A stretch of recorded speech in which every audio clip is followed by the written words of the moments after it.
drug into the systemic circulation.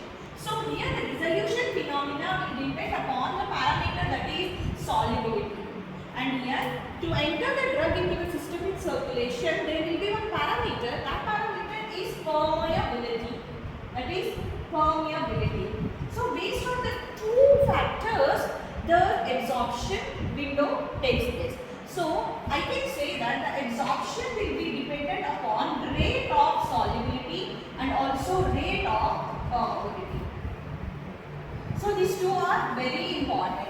So without this solubility, the drug doesn't undergo dissolution, and without penetrability, like without permeability, the drug cannot enter into the blood, that is systemic circulation. So every time the drug should cross the blood, biological membrane to undergo absorption window.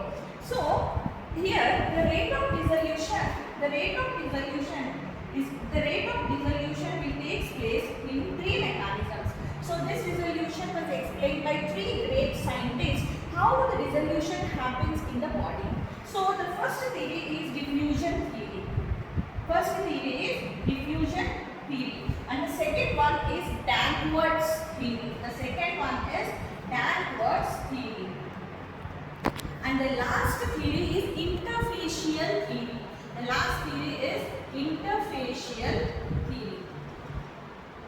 So this all the theories are telling that how the dissolution takes place in our body. For example, this diffusion theory. So this diffusion theory has given by a great scientist, nothing but Noyes and Whitney. So what they are telling, Whitney is telling that the drug combines with the solid and the liquid. So solid forms like a ring, and around that a liquid layer will be there. The solid will be there and it is surrounded by the liquid layer. So this solid will enter into this layer and converts into small particles, and these particles only comes out to reach the blood. So this happens with the help of diffusion, that means from higher concentration to lower concentration. So this theory is called diffusion theory. And this theory is also called as Noyes-Whitney theory because this is explained by Noyes-Whitney, and so this is called Noyes-Whitney theory, and this is work based on the diffusion. That's why it is also called as diffusion theory. Now coming to the Danvers theory. So there is a small modification the Danvers had done.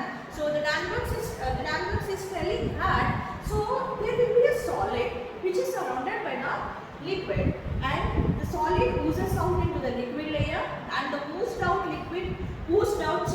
solid comes out into the blood circulation. But here Danvers is telling that this liquid is not constant. So this liquid layer, nothing but stagnant layer. What diffusion theory says that this layer is a stagnant, that means there would be constant. But here Danvers is telling it's not a stagnant one, it's a non-stagnant layer. That means one layer is always replaced by other liquid molecules. So then when the replacement takes place, so slowly the drug comes out with the help of diffusion process only. Now last one is interfacial theory. So in interfacial theory, what they are telling that in interfacial theory there will be one film around the solid. So that from that this film will act like a bridge between solid and the liquid. That's why the name it is called inter means between, facial, in between it forms like a layer, and this is called, that's why interfacial theory. So like this, based on the different theories, the rate of dissolution may occurs in the body, and also it depends upon the solubility. If the solubility is good, then the dissolution will be good. So whenever the solid is mixed with a liquid, you have to take care whether it belongs to BCS1, BCS2, BCS3, BCS4 classes.